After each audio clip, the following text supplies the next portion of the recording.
Periscope. My finger's in the way. Never fail. Hey, Hope Turner. Granola Babe. Hey, Christina. What's up, girl? Lime Timer. Hey, Callie. Rosa. Jamie. You made it in, girl. You made it. Hey, Stacy. You've been so curious about it? Well, good. We're going to talk about it. Let me get the ad out of the way. Great song. If you're into live worship, hey, Patricia, if you're into live worship, this CD is rocking. SOY is for girly men. What's up, Jason Howman? How are y'all? Tammy, Minnesota. Chicago. Woo! I gotta fix my hair. Woohoo! Joyful One got in. Love you, man. Tulsa, New Orleans. Get my mic ready. I'm sure I'm gonna drop it on you guys. Come on in. All right, as you guys are coming in, we got a couple minutes before I start rolling on the info. As you guys are rolling in, if you want to share this, if you're new to Periscope, the ways that you share is you either swipe up, or I'm going to get this set right. There you go. Hey, Denton, sweet. You either swipe left, swipe up, and you can click share so that all your people can see this. Happy Mardi Gras. Is it Mardi Gras? That's totally not even my scene. I don't even know. Thank you guys so much, Tarabu. Thank you for sharing. I appreciate you so much. Yay, you can say hi. That's right, Rudy Lover. You totally got in. You got on. You did it. Doula from Chicago. Man, we love doulas. Cindy, my wife, is a doula. She's also a midwife and a chiropractor, and she's just amazing sauce. So, there's all that stuff. All right, so roll in. Again, if you want to share, swipe left, swipe up. It depends on your phone. You can click share on that. That way people can get it. Today we're talking about soy, whether it's healthy or not. We're going to talk about, kind of wade through some of the info. I'm going to give you a good book reference that's got tons of different references linked to this one book, so you can see it. I'm going to give you that. Pink Bubble Mag. I love that. I just put my name on the thing, so I get I look like totally boring compared to you guys. Y'all have like totally more interesting names than I do. Okay, so if you do not have a clue who I am and you're brand new to my Periscopes, hey Spain, thanks for getting on. International group is it's fantastic. If you're brand new to my scopes, you have no idea who I am or why I'm wearing such a bright orange shirt, put number 1 in the comment box so that I know you're a newbie and I can say hi. You're only joyful because it's joy, not because you're really joyful. That's hilarious. Thank you guys for getting on. I love you guys, and I appreciate you getting there. I'm Dr. Jim Bob Haggerton. I'm a crazy chiropractor from Texas, and I'm super passionate. Awesome. Hey, Lisa, thanks for getting on. Terry, thank you so much. P Bank 726 Roger over. You guys are awesome. Okay, I appreciate you getting in. I'm passionate about teaching you guys the way the body works and physiology, because once you understand and you really truly grasp how perfect creation is and how well you're created, and that you're created for function, you're created for health, you're created for perfect 24/7, 365, then you go, oh, now this thing I have or this issue that's going on, that's not supposed to be there. And it's not. Our bodies are created to function at 100%. So if they're not, then what happens, hey, welcome to the scope. If they're not functioning well, then what's happened is that we have put ourselves, you and I, because I'm in the same boat, we're all peeps. You and I have put ourselves into situations and environments that are stressful. And so your body has to adapt to stress, whether that's in something that you're eating, whether that's in emotions and, someone being around you that is creating a mental stress. Maybe it's your mother-in-law, I don't know. Or something physically, like you're physically stressing yourself out. It's one of those three things, and it's created a situation where your body has to adapt. And that's really it. So the simplicity side of it and the fact that your body is created specific is that you can really go back and trace it and go, well, what's going on? Like, what is happening? Why is my body doing this? Your biggest challenge is chocolates.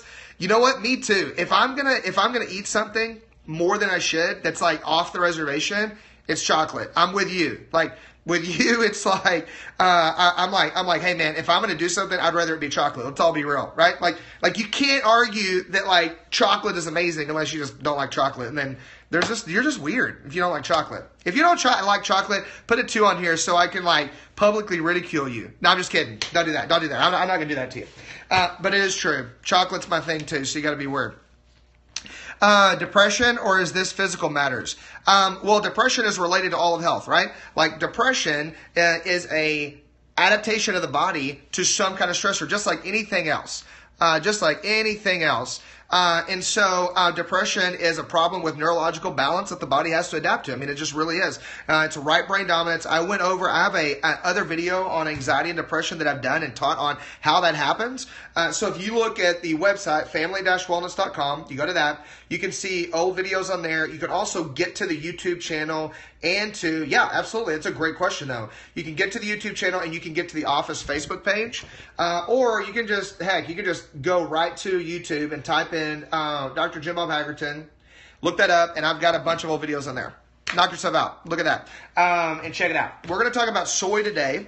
We're going to talk about a little bit of the history of when soy came onto the scene and when it got to be like the golden child, like, you know, God's gift of food is kind of when it really hit the presses.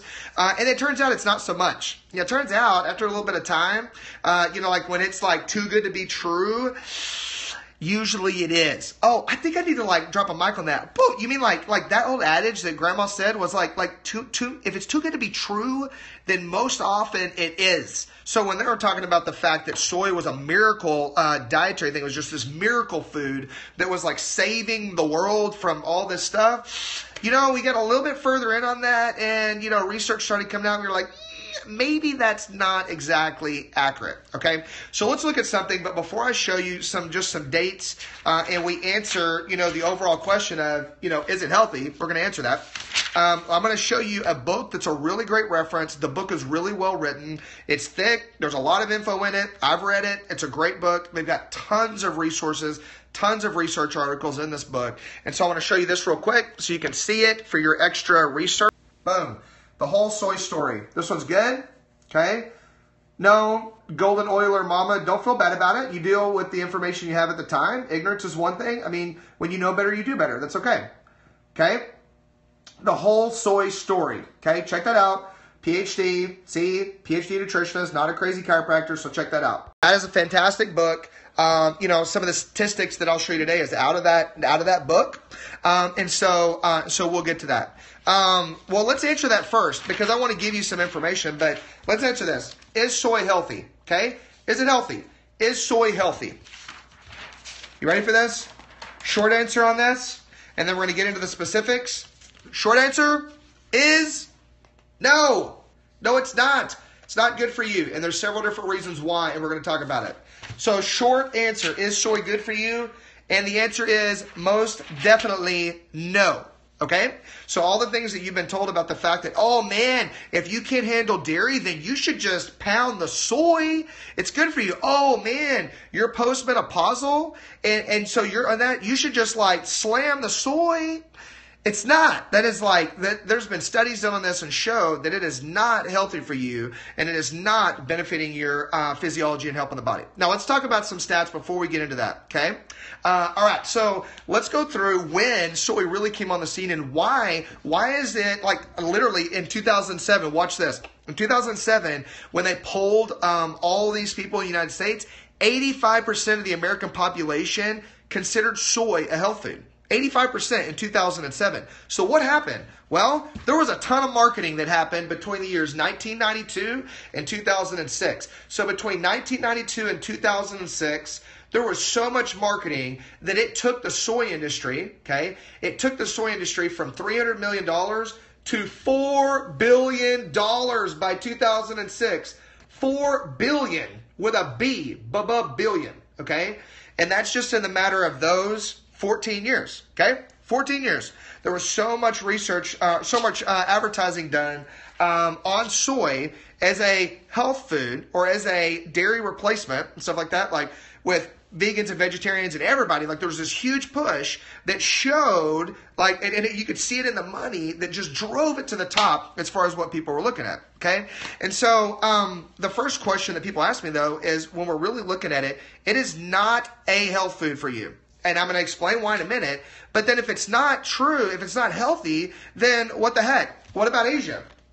If it's not true, hey Kristen, if it's not true, then what about all these people in Asia that are eating soy and they eat soybeans and stuff? What's the deal with that? If it's not healthy, what is the deal with that? Well, there's two reasons. Well, I'll give you three. There's three reasons. Hey girl, there's three reasons why the soy that they're eating in Asia, like in China and Japan a lot of times, okay, there's three reasons why their soy is different, okay? Here we go. There's three reasons. One, they eat smaller amounts, okay? Very small amounts. Their soy is non-GMO. Their soy is non-GMO. It's fresh. They have it there. They have their own farms. It's non-GMO. And it's fermented most of the time. They eat a lot of fermented soy, okay, like miso soup. Miso soup is a fermented soy.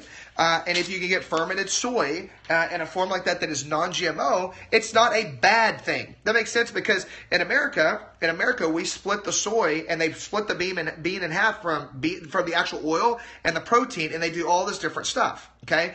And so in America, we talked about the whole soy story. In America, watch this. 91% of the soy grown in the United States is GMO. 91%, which means that the possibility of you actually getting a non-GMO soy is very low. Like, it's really hard to get non-GMO soy. And GMO, like genetically modified soy, is cheaper. It's a lot cheaper. So 91% in the United States is GMO, okay? Now, here's the biggest problem. Two main ones. GMO, okay, that's number one. GMO is never a good idea for the body. You can argue that all you want, and you could be wrong. Now, the second side of it that I want to talk about, because we're going to keep this really basic, the second side of it is that soy is a phytoestrogen, okay? All right, so there's a lot of different reasons that have been researched. You can look up Mercola.com. You can look up the whole soy story. You can do all kinds of research if you want to do that. I'm going to break it down into two things. The GMO, that in and of itself, you can look up March Against Monsanto. You can research genetically modified foods over and over and over, and it creates changes to your gut and to your genetic code, to your DNA. I mean, it's not healthy. It's not safe. Now, the side that I want to touch on, though, that is very, very, very problematic long term is the phytoestrogen part. This part right here. Okay. The phytoestrogen part right here is basically talking about the fact that soy itself is an estrogen, okay, ready? Is a estrogen dominant plant, and it fires estrogen receptors in the body when you take it in. So what does that mean? So let's take an adult for that matter. Let's take an adult female, the typical female who comes into the office who has adrenal fatigue, her thyroid's not working perfect, her diet's not, even if she tries, it's not great. She's stressed to the max. We're talking about America. She's stressed to the max. Her hormones aren't perfect. The majority of the time, yes, it's a big deal for kids. It's a bigger deal for kids. The majority of the time, then what happens is that woman that comes in who's probably diagnosed somewhere with PCOS, they have high estrogen. PCOS, all of those are high estrogen issues. They're an overproduction of estrogen in your system. So when the estrogen gets so high, what ends up happening is that a woman's body has to store all this excess estrogen and put it into different tissue. They get laxity in their joints. It creates neurological imbalance. It creates damage into the soft tissue. They have to store it into fat cells, so it will build up extra fat cells in the body, either externally or internally. Then it can create extra cyst formation around the ovaries, hence the polycystic ovarian syndrome, all these different things because of the high estrogen, right? It's an estrogen issue. Endometriosis, high estrogen. It's estrogen overproduction. So here's the thing. When you look at this and you look at taking in soy that your body can't process, okay, and it's high in estrogen, and it's let's say that even if you're getting like a decent quality one, but it's not fermented. Here's the problem, especially in America. Like other countries, we can talk about totally different. in America, estrogen dominance is a major issue, okay? Estrogen dominance is a huge issue, okay? So if you are adding in soy-based products, soy milk, if you're adding in soy formula, whatever, you're adding in soy protein, you will increase estrogen in your system, period. Even if it doesn't look like it on the outside, even if you're ripped and gypped and you're all like jacked on the outside, and you're like, you know, you look like $1 million, but you're taking in soy, you will build up estrogen in your system. Now, long-term effects of too much estrogen is that it drives what they call your sympathetic nervous system faster and harder. The sympathetic nervous system is your fight or flight system. It's more on the right side of the brain, okay? It's right on the right side of the brain that's more often the side that you'll fire. Estrogen fires that side more. So you create more stress, more fight or flight, more inflammation in the body, more joint issues, more hormone imbalance, more adrenal fatigue. You see how this works? More thyroid issues, more circulation problems, more blood, on and on and on and on. Okay, so if you're taking in too much soy, you will drive that up and you'll make that way worse. Now let's talk about kids on this. Now, before I say this on kids, there was 2 of you guys that have already watch this. There are 2 of you guys. Yeah. Having my bride on here, Dr. Cindy, is awesome for me because she's way smarter than me anyway, so it's great to have her here. I love her a ton. So when you look at kids, let's talk about kids on this, okay?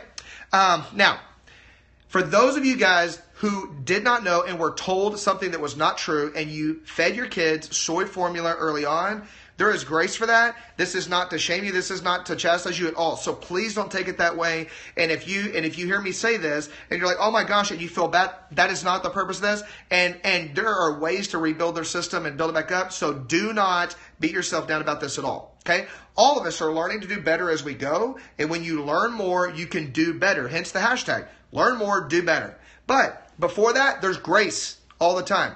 And if you're beating yourself up, and you're like hammering yourself, back up and stop. That's not the point, okay? There are too many things to really like stress about for that to be an issue. So that stuff is gone starting now though, okay? Here, when you are giving a kid, a baby, soy-based formula, you're increasing, or even before that. Let's go before. If you're drinking a bunch of soy-based product or you're eating a bunch of soy-based products while you're pregnant, you're increasing estrogen in the womb and you're increasing estrogen in the placenta, and it can increase estrogen issues in the baby starting off from square one.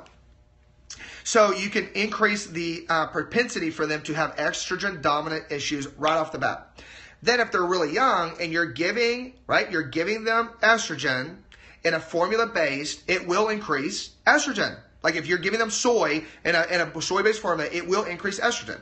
Now, why is that a big deal? Well, when you're looking at boys and girls, the more estrogen that you pump in to a little girl, the faster she's going to start into her menstrual cycle. So the higher her estrogen, the quicker she will start into her menstrual cycle. There's a lot more girls that are starting into their cycle below the age of 6, below the age of like what the average is. The average is supposed to be 12 to 15.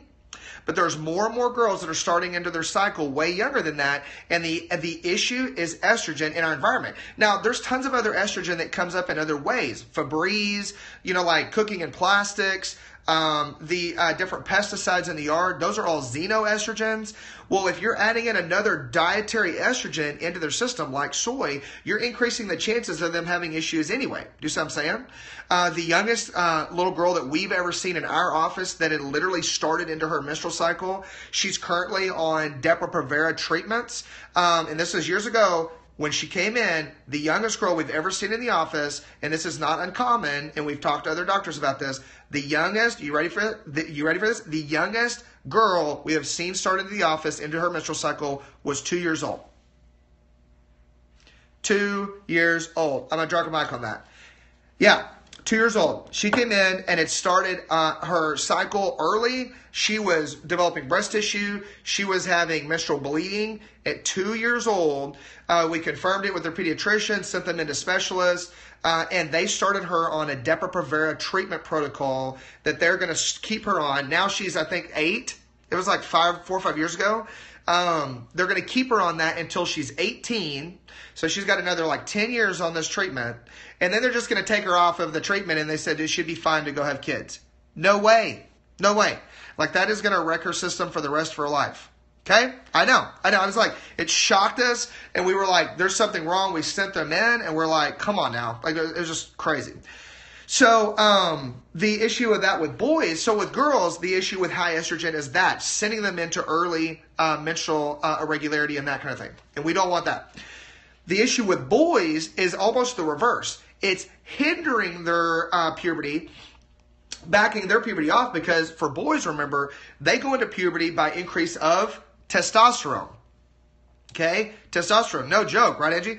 They go into puberty by increasing testosterone. So if you're increasing all of this estrogen, whether it's in, food form or not, then what ends up happening is you are limiting their testosterone. They're opposite hormones. So as you increase estrogen, testosterone goes down. As you increase estrogen, progesterone goes down. Increase estrogen, increase cortisol, increase stress if it's there chronically, long-term, out of balance. Okay, so increased estrogen, decreased testosterone. So if you have a mom, no, lavender does not negatively affect hormones in boys. It's completely different pathway. Okay, so if you have a mom that's high estrogen, who has a boy, and she has a baby boy, and that estrogen is really high, then they feed that little boy soy formula, and he's around estrogen-based products like that. What are the chances of him having a normal testosterone level? There's very little chance. Like, you can mess that up all over the board, okay? Now, ways to, help balance it back out, let's talk about this another first, and I'll get back to it, okay? How do we combat an existing problem? Well, if you go back and look at, here's a perfect thing. I did a video on PCOS and endometriosis and estrogen dominance. I did a scope on that, a video. Go back to YouTube, look up the PCOS video, and I talk about how PCOS is an estrogen issue, and I talk about all the ways to normalize and stimulate normal progesterone and normal testosterone. There's really good nutritional ways. You got to increase their protein and a lot of stuff. But let's talk about different soys to stay away from. And again, the one soy that we talked about that was okay, if you could find it, was miso soup. Like, if you're gonna have a soy, pretty much the only soy in America that's gonna be decent and it's not gonna cause other harm is miso soup. Okay, so if you're going to get sushi and stuff and you get miso soup, it's fermented, it's different, and so it doesn't affect it the same way. Okay, now here's one other thing. Does it affect the height of males? Well, testosterone does increase growth hormone, and testosterone increases muscle development. So it can affect that. I mean, if you decrease testosterone, you're going to affect so many things in boys. Okay. Now, here are all the soys to avoid. Okay, there's the soys to avoid. So different soy products, soy protein. You want to look out for that. Okay, soy milk, soy formula. Oh my gosh, please stay away from that. Okay. Tofu, yuck. That is, in America, for sure, this is not fermented. It is not healthy for you. Soy cheese, soy meat, okay? Edamame. Soy lecithin, in America, here's the problem. Soy lecithin probably wouldn't be as big a deal because it is just a piece of the actual soybean to be able to use. It's completely different. But again, you got to look at the source on it, and you got to know where they got it. In America, 91% of soy is genetically modified. So it totally depends on where they got that soy from. Okay. And again, soy lecithin is in a ton of stuff. Okay. Now, if the tofu says non-GMO, it's still not fermented. And so it'll still increase estrogen. You see what I'm saying? It's still not fermented. And so it's going to increase estrogen. Okay. Here's another problem. Okay, you ready for this? Here's another problem with soy that is a backdoor issue with it. Soy, right? Soy has different constituents in it that will rob you of nutrients. It actually pulls nutrients out of your body. So it's kind of like, not to totally compare this to the exact same thing, but if you're going to drink soft drinks, okay? If you're going to drink soft drinks, when you drink a soft drink, this is a perfect example of this, then you're getting toxins in, but then you're also creating deficiency because the soft drink pulls different minerals out of your body in order to neutralize itself. See how that works? So if you put a Coke in, you need calcium to neutralize the phosphoric acid, right? So it'll pull calcium out of your body and it'll combine it so that it neutralizes it, okay? Yeah, no more soy protein shakes. Absolutely. Okay. Then if you are combining it, it's creating a deficiency. Now you're going to have other issues, right? Soy is similar to that in the fact that it's adding in toxicity because it's increasing estrogen. Okay. Increasing estrogen. but it's robbing your body of nutrients, and so it can create deficiency on top of all that stuff. So much stuff, okay? All right, now, a couple of the things. When you're looking at supporting a person's body that has been on soy for a long time, well, first off, get out the soy, okay? Get rid of that, okay? Get rid of the soy. If it has soy in it, I don't care what they say. If it has soy in it, then it's not going to be the best choice of the protein in that product, or the oil or whatever. Okay, so you want to get rid of the soy. Okay, now once you take out the stressor and stuff, in order to support their body, you want to increase protein. When you increase protein, the body will naturally start to create more testosterone. Like, protein is key to balance neurotransmitters, support muscle development, things like that. Other essential oils and some supplements to really naturally support testosterone levels in the body. Idaho Blue Spruce, it's fantastic. Shootran oil, fantastic. We only recommend Young Living essential oils because they have the highest quality control and the seed to seal promise. So that's very, very important. Idaho Blue Spruce, Shootran. There is an herb called Tribulus. Tribulus, Tribulus, Tribulus. Okay, Tribulus herb is an incredible herb to help a person's body, male or female, okay, male or female, to increase normal testosterone levels, and that's really important if that's an issue. Okay, all right. Thank you for getting on, Doula Dyra. You're awesome. I appreciate you. What will these oils do for you? You missed that. Those Tribulus. It's Tribulus. Tribulus. Those essential oils help to naturally increase like the normal testosterone production in the body. Okay, Tribulus, Tribulus. Yep. No, there's no soy in Pure Protein Complete, and that's very vital. Tribulus, yes. Thank you, Kenny. That's exactly it. Okay, you'll see how this works. So here's the overall goal, okay? I'm not sure, Lisa, if it's acidic or alkaline. When you're creating toxicity, that's a really great question. My first guess, because I did not research that part of it for you on this one, is it would be acidic because you're creating more estrogen, and estrogen increase is going to increase more stress, which is going to increase more adrenal fatigue, which is going to decrease acid in the gut, which means you're going to become more acidic. Does that make sense? Like, you're going to affect the gut. So you're going to have to look at that. If Power Mill has soy in it, then I wouldn't do it. Absolutely not. So when you look at, does that make sense, Lisa? Yeah. So that if you look at the physiology behind it, then it would make sense that it's going to increase acidity. But I have not looked at a specific study showing exactly what the acid base level is. So we're gonna have to look at that. I can dig on it too. That's a really great question. But he said this is like here's our job every day, especially with our kids, to keep as little amount of bad things in their environment and in our environment, get as little amount of bad stuff in our system, and as many good things as we can. Now, we can't keep every bad thing out. That's impossible. So you can't make it this idol. You can't freak out at every single thing. So if you're doing fantastic on all this other stuff and you're working your tail off, and one of the things that you found, you know what I'm saying, that has like this trace amount, like this small amount of soy in it, and it's like the 10th ingredient, is that the end of the world that you need to freak out on? No. But is it something to work towards to find something better? Yes. Does that make sense? So, like, I don't want you guys to go, oh my God, and like freak out. And that's not the point. That's not the point of this. The point of all of it, everything that we do, is to get in more good and get out more bad. And we want to offset that balance as much as possible, because then we're going to give our bodies the greatest chance we can to heal and to be healthy, right? Like, not even splitting hairs on it. You know what? Like, if you get edamame and you eat it once in a blue moon because you go to Payway and it's just like one of the things that you like for example, like I like the edamame from Payway, right? Or like if we go to sushi restaurants, I love edamame. Now, does it mean that like if you eat that one edamame, it's just going to like mess up everything? No, not necessarily. But if I'm eating edamame and I'm stressed out and is it going to increase estrogen? Yeah, you see what I'm saying? So baby steps on that. Grace is the name of the game on all of it. And so then that's what I want you to really, really consider. And again, we're not doing things out of fear. We're doing it because we're educating ourselves and we know that there's better options for us. Because you were created for more. You were created for more than this, okay?